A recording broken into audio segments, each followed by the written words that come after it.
చూస్ country delight, live better. ఇప్పుడే country delight యాప్ని download చేసుకోండి. ఇష్టపడి ప్రేమించిన వ్యక్తి పాకిస్తానీ అని తెలిస్తే ఆ భార్య జీవితం ఎలా ఉంటుందో ఒకసారి ఊహించండి. ప్రేమించి పెళ్లి చేసుకొని అతనితో కాపురం చేసి పిల్లల్ని కన్న తర్వాత అతను ఫేక్ ఐడీస్తో భారత్లో ఉంటున్నాడు. అతను మన దేశానికి చెందిన వ్యక్తి కాదు, పాకిస్తాన్కి చెందిన వ్యక్తి అని ఎవరికైనా తెలిస్తే ఆ భార్య భావన, ఆ భార్య ఫీలింగ్, ఆ భార్య బాధ ఆ టైంలో ఎలా ఉంటుంది చెప్పండి. సరిగ్గా ఇటువంటి బాధలో ఉన్నప్పుడే ఒక వ్యక్తి, ఫహద్ అనే ఒక వ్యక్తి, మీకు తెలుసు హైదరాబాదులో నిన్న దొరికిపోయాడు. ఫహద్ అనే ఒక వ్యక్తి కీర్తి అనే అమ్మాయిని ప్రేమించి పెళ్లి చేసుకున్నాడు. తను హైదరాబాదీనని చెప్పాడు.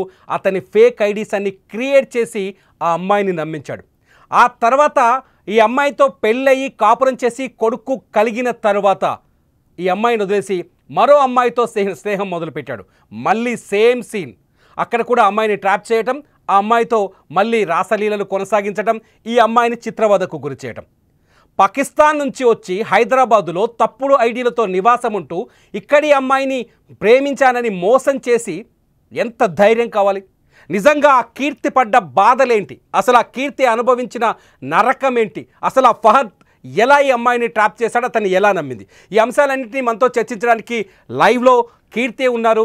కీర్తితో పాటు సినిమా యాక్టర్, అట్లాగే సామాజిక కార్యకర్త మన కరాటే కళ్యాణి గారు ఉన్నారు. అట్లాగే విశాల్ ఉన్నారు, సామాజిక కార్యకర్త. ఒకసారి ఫస్ట్ కీర్తితో మాట్లాడదాం. నమస్తే కళ్యాణి గారు, నమస్తే కీర్తి గారు, నమస్తే విశాల్. కీర్తి, నేను ఫస్ట్ ఒక క్వశ్చన్ అడగాలనుకుంటున్నాను. బేసిక్గా ప్రేమ గుడ్డిది అంటారు కదా, మీరు కూడా ఆ గుడ్డితనాన్ని, గుడ్డిగానే అతన్ని ప్రేమించారా? మీరు అబ్జర్వ్ చేయలేదా అతను ఎవరు అనేది? అవును సార్, ఎందుకంటే అది ఒక ఆర్గనైజేషన్ లో పనిచేస్తుండగా కలిసాను కాబట్టి ఈ వాజ్ నార్మల్ కలీగ్. సో అప్పటికి ఏం తెలీదు that is a Pakistani or word.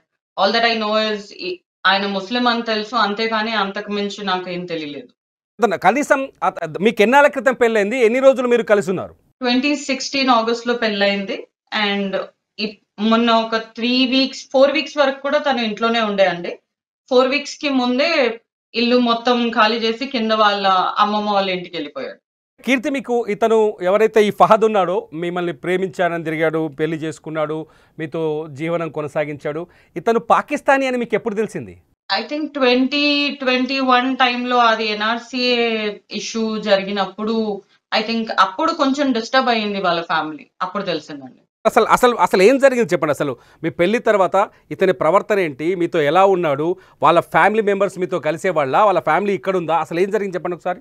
So basically వీళ్ళ అమ్మ ఇంకో పెళ్లి చేసుకుందండి ఇక్కడికి వచ్చిన తర్వాత. వీళ్ళందరూ ఇక్కడ ఇండియాకి వచ్చిన తర్వాత వాళ్ళ అమ్మ ఇంకో పెళ్లి చేసుకుంది. ఆయన కూడా ఇక్కడే హైదరాబాదీ. ఇప్పుడు ఆబ్వియస్లీ ఇండియన్ ని పెళ్లి చేసుకుంటే మీకు సిటిజన్షిప్ వస్తుంది కాబట్టి ఆమె పెళ్లి చేసుకుంది. 2 పిల్లలు ఉన్నారు ఇంకా ఆవిడికి, ఇది కాకుండా.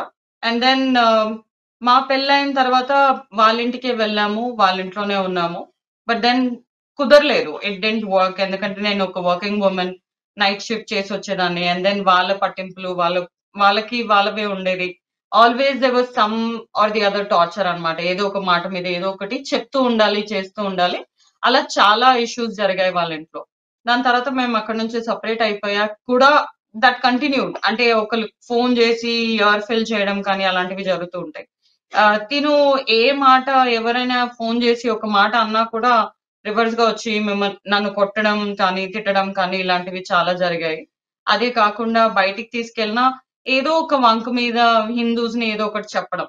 అంటే he always use to pester me అన్నమాట. ఆ మాటలు చెప్తే ఎలా రియాక్ట్ అవుతుంది చూద్దాము, హౌ వాజ్ హర్ రియాక్షన్, ఏం చెప్తుంది, ఎలా రియాక్ట్ అవుతుందని చాలా చేశాడు. అది కాకుండా ఏంటండి, ఎప్పుడు పాకిస్తాన్ మాదిరిగానే ఉన్నాడు, దేశం మీద ద్వేషం, ఎవ్రీథింగ్. అబ్సల్యూట్లీ అండి, అబ్సల్యూట్లీ. నేను హిందూ ఫ్యామిలీ నుంచి వచ్చాను, వాళ్ళ ఇది నేను యాక్సెప్ట్ చేసుకున్నాను. అంతేకాని వాళ్ళు నన్ను ఎప్పుడు యాక్సెప్ట్ చేయలేదు. కీర్తి, మీకు సాధారణంగా తెలిసిపోద్ది కదా అసలు బేసిక్గా మీ ఫ్యామిలీ బ్యాక్గ్రౌండ్ ఏంటి? మీరు హిందూ ఫ్యామిలీ అంటున్నారు కదా, మీ ఫ్యామిలీ బ్యాక్గ్రౌండ్ ఏంటి? మీరు ఎలా పెరిగారు చిన్నప్పటి నుంచి? ఇతన్ని ఏం చూసి ఎలా నమ్మారు ఇతని ప్రేమని? సో నేను ఇక్కడే సికింద్రాబాద్ లో పుట్టి పెరిగానండి. మా మదర్ ఫాదర్ ఇప్పుడు ప్రస్తుతానికి లేరు. మా మదర్ ఒక 2 years బ్యాకే చనిపోయారు. ఫాదర్ 2003లోనే చనిపోయారు. ఆయన HCL లో ఎంప్లాయీగా ఉండే. బట్ దెన్ దాని తర్వాత ఆయన చనిపోయిన తర్వాత మా మేనత్తలు వాళ్ళ సపోర్ట్‌తోనే మేము పెరిగామనమాట. 2006లో నాకు ఆల్రెడీ ఒక పెళ్లయింది. It was again a love marriage. ఆ టైంలో things didn't go well. I was way too young to handle things. అప్పటికి I had a baby and then family already disturb అయిపోయి నేను డివోర్స్‌కి అప్పటికి అప్లై చేసేసాను. అది అయ్యేంత వరకు 2016 అయింది. బట్ దెన్ 2011లోనే నేను తిన్ని 24/7 అనే కంపెనీలో కలిసాను. 2013 నుంచి పరిచయం పెరిగింది. And then I started sharing. ఇప్పుడు ఒక కొలీగ్ ఉన్నా, ఒక ఫ్రెండ్ ఉన్నా ఎలా అయితే మనం షేర్ చేస్తామో, అలా నేను పర్సనల్ లైఫ్ గురించి కానీ, the I mean my journey through it నేను చెప్పాను. అదంతా చెప్పిన తర్వాత హి స్టార్టెడ్ గివింగ్ దట్ సపోర్ట్. నేనున్నాను, చూసుకుంటాను. నాకు ఆల్రెడీ ఒక పాప ఉంది కాబట్టి ఆమెను కూడా నేను చూసుకుంటాను. అది ఇది అని. సో, అది ఒక 3 ఇయర్స్ అలా నడిచింది. ఫిబ్రవరిలో నాకు డివోర్స్ కన్ఫర్మ్ అయిపోయింది. దాని తర్వాత 2016 అదే ఆగస్ట్‌లో మాకు పెళ్లి జరిగింది. పెళ్ళికి ముందు కండిషన్ ఏంటి అంటే, నువ్వు ముస్లిమ్‌గా కన్వర్ట్ అవ్వాలి. నువ్వే కాకుండా నీ కూతురు కూడా కన్వర్ట్ అవ్వాలి.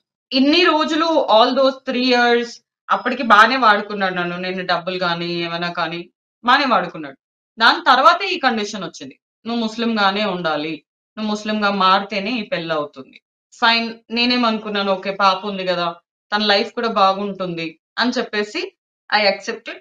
ఎంత ఫోర్స్‌ఫుల్ అయినా ఇప్పుడు ఒక life I have to think about my kids అనే ఒక థాట్‌తో నేను అది డెసిషన్ తీసుకొని, నేనే కాకుండా నా కూతుర్ని కూడా కన్వర్ట్ చేశాను. ఓహ్! ఆ కన్వర్షన్ అయ్యి వాళ్ళ ఇంటికెళ్ళిన టార్చర్ ఎలాగో ఉంటుంది. అండ్ దెన్ వీళ్ళు కపుల్ ఆఫ్ ఇయర్స్ మా ఆలోచించలేదు. పెళ్లయిన మీరు తర్వాత ఆలోచించలేదా? సాధారణంగా ఎక్కడైనా ఏ ప్రేమలో గాని, కళ్యాణ్ గారు మీరు కూడా వింటున్నారు. ఏ ప్రేమలో గాని, ఏ ప్రేమికుల మధ్య గాని ఈ కులము, మతము ఇటువంటి అడ్డంకులు ఉండవు. చాలా చోట్ల చూస్తున్నాను. నాకు తెలిసిన నా ఫ్రెండ్ ఒకరున్నారు. భర్త క్రిస్టియను, భార్య హిందూ. ఆమె పూజలు చేస్తది, ఈయన చర్చికెళ్తాడు. చాలా అన్యోన్యంగా ఉంటారు. అంటే లవ్‌లో ఈ ఈ ఈ బ్యారియర్స్ ఉండవు అనే ఆలోచన మీకు లేదా? ఎప్పుడు అడగలేదా ఫహద్‌ని? అరే బాబు, ఎందుకు మన మధ్యలో ఈ మతాలు, కులాల గొడవ? నా మతాన్ని నేను పాటిస్తాను, నీ మతం నువ్వు పాటించొచ్చు అని అడగలేదా? అటువంటి డిస్కషన్ జరగలేదా? నేను ఆ కన్వర్జేషన్ ఇప్పుడు ఎలా అయిపోయిందంటే, నా సిట్యుయేషన్ వాస్ వెరీ వల్నరబుల్ అన్నమాట. ఆ టైంలో. You need some support. You need some you know somebody to be there with you అన్నట్టుగా ఉండింది. Because already you are going through a divorce. You are in a phase of it. You already had enough of torture. You had all your you know నీ sadness, you already had all of that. కాబట్టి ఆ టైంలో somebody is there to help you, support you. And then he talks about family. Family గురించి మాట్లాడడం. Then there unity they talk about and all of that కదా! So, కొంచెం honestly I just fell for it. అప్పటికి I didn't bother to even ask him ఎందుకు అని. ఇతను పాకిస్తానీ అని తెలిసిన తర్వాత అడిగావా? నువ్వు మీది పాకిస్తాన్ కదా, మోసం చేసావని అడగలేదా మీరు? నేను పాకిస్తానీ అని తెలిసిన తర్వాత ప్రాబ్లమ్ ఎక్కడొచ్చిందంటే, నాకు కన్ఫర్మ్‌గా 100% అయితే ఈ పహల్గామ్ అటాక్ తర్వాత ఎవరైతే పాకిస్తానీస్ ఉన్నారో వాళ్ళని పంపించేస్తారు అది ఇది అన్నారు కదా! అప్పుడు వాళ్ళ ఫ్యామిలీ కొంచెం ఉందా రూల్ అటు అమల్లో? ఇటు అయిందన్నమాట. హ్మ్. ఎందుకంటే వాళ్ళ మదర్ ఇంకా వాళ్ళ బ్రదర్ ఇంకా ఎల్‌టీబీలోనే ఉన్నారు. హ్మ్. అందుకని చెప్పేసి వాళ్ళు కొంచెం అటు ఇటు అయ్యారు. ఆ పహల్గామ్ టైంలో పహల్గామ్ దాడికి ముందు తెలియదా మీరు వీళ్ళు పాకిస్తానీస్ అని? ఎన్ఆర్‌సీఏ టైంలో వాళ్ళు మాట్లాడుకున్నారు. కాకపోతే వీడికి ఆల్రెడీ సిటిజన్‌షిప్ వచ్చేసింది కదా! అప్పటికి. మీకు తెలుసు 20 కొంతవరకు. ఆహా! 2021లో ఎప్పుడైతే ఈ ఎన్ఆర్‌సీ ఇష్యూస్ జరిగాయో, అప్పుడు వాళ్ళ బ్రదర్, వాళ్ళ మదర్, వాళ్ళ ఇంకో సిస్టర్ ఇలా కొంచెం కొంచెం మాటలే. మీ ముందు ఏం ఓపెన్‌గా డైరెక్ట్‌గా మాట్లాడరు. తెలుగు కుట్టిన దొంగల్లాగా లోపలే మాట్లాడుకుంటున్నారు. ఎగ్జాక్ట్‌లీ. సో మీకు మీకు మీకు అర్థమయ్యేటట్టు ఏదో ఒకరు చెప్పారా? నేను ఇట్లా పాకిస్తాన్ నుంచి లేదండి. వచ్చాను వాళ్ళు మధ్య ఐడి. మధ్యలో ఈ కమిషనర్ ఆఫీస్‌కి విజిట్ చేయడము, ఢిల్లీ వెళ్ళడము ఇలాంటివి చేస్తూ ఉంటారు. Okay, okay, okay. కీర్తి గారు, మీకు సాధారణంగా మీరు ఇంట్లో ఉన్నారు. వాళ్ళు పాకిస్తానీస్ అనే అనుమానాలు, లేకపోతే వాళ్ళ బిహేవియర్ రాంగ్ అనిపించింది. ఎప్పుడు ఫహద్ని నిలదీయలేదా? ఈ ఐడీస్ అని ఎక్కడికి వచ్చినాయి, లేకపోతే మీకు ఉద్యోగం ఎలా వచ్చిందో, నువ్వు ఎక్కడ చదువుకున్నావు, ఇవన్నీ అడగలేదా మీరు? నేను చదువు గురించి అడిగాను. హి హాడ్ హిస్ 10th సర్టిఫికేట్ అప్పుడు. ఈ సర్టిఫికేట్స్ తోనే నాకు జాబ్ దొరుకుతుంది. ఎందుకంటే నా కమ్యూనికేషన్ బాగుంది. అది ఇది అని 10th చెప్పేసి చెప్పాడు. ఎక్కడ ఎక్కడ ఆనెస్ట్‌లీ చూస్తే కొన్ని కంపెనీస్ వరకు వాడు అలాగే చేశాడు. ఇప్పుడు రీసెంట్‌గా తను ఫేక్ సర్టిఫికేట్స్ కూడా చేయించుకున్నాడు.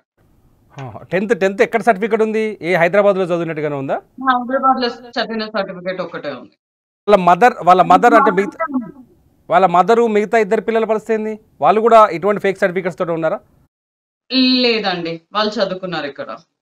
వాళ్ళ చదువుకున్నారా? మదర్ ఏమో వాళ్ళ మదర్ ఏమో పాకిస్తానీని పెళ్లి చేసుకుంది. ఓకే.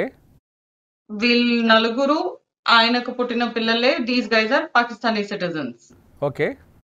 అవునండి. ఇక్కడికి వచ్చిన తర్వాత మళ్ళీ ఇంకొకరు పెళ్లి చేసుకుంటారా మదరు? అవును, వాళ్ళ మదర్ ఇక్కడికి వచ్చిన తర్వాత ఇంకొకరిని పెళ్లి చేసుకుంది. వాళ్ళకి ఇద్దరు పిల్లలు కూడా ఉన్నారు. అంటే ఆమె పాకిస్తానీ పౌరాలా లేకపోతే ఇదివరకు పాకిస్తానీని పెళ్లి చేసుకోకముందు హైదరాబాద్ చెందిన మహిళనా? ఆమె ఇంతకు ముందు ఇండియాలోనే ఉండింది, తర్వాత ఇక్కడే పాకిస్తాన్ పుట్టింది. వెళ్ళింది. ఇక్కడే పుట్టింది. ఇక్కడే పుట్టింది. అవును. సో పాకిస్తాన్ పోయి అక్కడ పెళ్లి చేసుకొని పిల్లలు కన్న తర్వాత మళ్ళీ హైదరాబాద్కి వచ్చింది. అవునండి. సో వీళ్ళ సిటిజన్స్ అంతా ఇప్పుడు ఈ ఫహద్ పౌరసత్వం కూడా పాకిస్తాన్ పౌరసత్వం వాస్తవానికి, ఇండియాది కాదు. అవునండి. అంటే ఇదంతా తర్వాత ఎప్పటికి అడిగారు మీరు వాళ్ళని, మీ ఫ్యామిలీ మెంబర్స్ని ఎప్పుడు నిలదీశారు? వాళ్ళని నేను ఎప్పుడు నిలదీయలేదండి, ఎందుకంటే వాళ్ళని ఏది అడిగినా it is more of physical harassment that I go through. So I never had a chance to ask them. వాళ్ళని ఎప్పుడు నేను అడగలేను. ఒక థ్రెట్ ఎప్పుడు ఉంటుంది కదా. ఫస్ట్ ఆఫ్ ఆల్ వాళ్ళు పాకిస్తానీ అని తెలంగాణే యూర్ ఆల్రెడీ ఇన్ షాక్. మళ్ళీ నిలదీసి అయితే అడగలేను నేను, ఎందుకంటే మళ్ళీ నేను అడిగాను వీళ్ళు నన్ను ఏమైనా చేస్తారా అని. దాని తర్వాత ఐ అప్రోచ్ విశాల్ని కూడా అప్రోచ్ అయ్యాను. అప్పుడు ఆయన త్రూ మేము ఐబీ వరకు వెళ్ళి we raised request to look in to it. దాని తర్వాత ఇష్యూస్ ఇంకా ప్రొలాంగ్ అయిన తర్వాత నేను కళ్యాణి గారిని కూడా కాంటాక్ట్ అయ్యాను. అప్పుడు వాళ్ళ సపోర్ట్ తో నేను ఇక్కడ దాకా వచ్చాను. అతను ఫహద్ మిమ్మల్ని చీట్ చేస్తున్నట్టు ఎప్పుడు గుర్తించారు మీరు? Last year August. వేరే అమ్మాయి వల్ల, లేకపోతే దొరికేవాడు కాదా? లేదండి, ఇంట్లోనే I was able to figure out. Because ఇంట్లో ఉండకపోవడము, వీకెండ్స్ లో ఇంట్లో ఉండకపోవడము, ఆఫీస్ నుంచి లేట్ గా రావడము. ఇప్పుడు ఈవినింగ్ 5 o'clock వెళ్తే నెక్స్ట్ డే మధ్యాహ్నం 12 గంటలకు వస్తున్నాడు. ఆబ్వియస్ గా అడగాలి కదా. అడిగితే నాకు ఏదో పని ఉంది అని చెప్పాడు. ఒక రోజు నాకు ఇలాగే గట్టిగా డౌట్ వచ్చింది. మా పెళ్లి రోజు ఆ రోజు నేను అన్నాను బయటికి వెళ్దాం అది ఇది అని. లేదని నాతో గొడవ పడి నన్ను కొట్టేసి అమ్మాయి కోసం అని పొద్దున 4:30కి వెళ్ళాడు. అమ్మాయి బెంగళూరు నుంచి వస్తుంది ఆ రోజు. ఈ జబీన్ అనే అమ్మాయి బెంగళూరు నుంచి రిటర్న్ అవుతుంది. అమ్మాయిని వెళ్ళి పిక్ చేసుకోవడానికి తను నాతో గొడవ పడి అమ్మాయిని వెళ్ళి పిక్ చేసుకొని ఆమెని వాళ్ళ ఇంట్లో టైం స్పెండ్ చేసి ఇంటికి 12 గంటలకు వచ్చాడు ఆఫ్టర్నూన్. ఇంత లేట్ అయితే నాకు పని ఉంది అన్నారు. ఫోన్ తీసుకొని అన్ని చెక్ చేశాను. నాకు ప్రూఫ్స్ అన్ని దొరికిపోయాయి that he was talking to her అని. అన్ని చూసుకున్నాను. దాని తర్వాత వాడు నేను అమ్మాయికి కాల్ చేసి అడిగాను ఏంటిది అని. నన్నెందుకు అడుగుతున్నావు, నీ మొగుడిని అడుక్కో అనింది. వీడిని లేపి అడిగాను ఏమైంది, ఇది ఎక్కడి వరకు వచ్చింది, ఎవరిది, ఎందుకలా అంటుంది అని.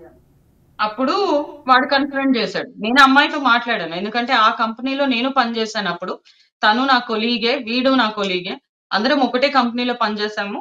ఆ అమ్మాయి ఇప్పుడు ఆ కంపెనీలో ఎంప్లాయీ. అడిగాను, మాట్లాడాను, రిక్వెస్ట్ కూడా చేశాను ఫ్యామిలీ బ్రేక్ చేయొద్దు అని. అయినా అమ్మాయి వినలేదు. They continued. సరే అని ఈ ఏప్రిల్‌లో వాళ్ళ ఇంట్లో వాళ్ళకి, మా ఇంట్లో వాళ్ళని కూర్చోపెట్టి మరీ చెప్పాను. అది చెప్పిన తర్వాత కూడా వాళ్ళ మదర్ వాడికి ఇంకా సపోర్టే. వీళ్ళింకా ముస్లిమ్స్ కదండి.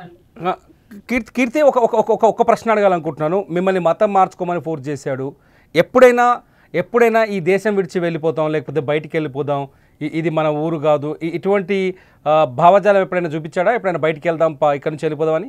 లేదండి. లేదు. అంటే చాలా మంది ఇది ఒక లవ్ జిహాదీ వ్యవహారం అని చెప్తున్నారు. ఇందులో వాస్తవం ఉందా?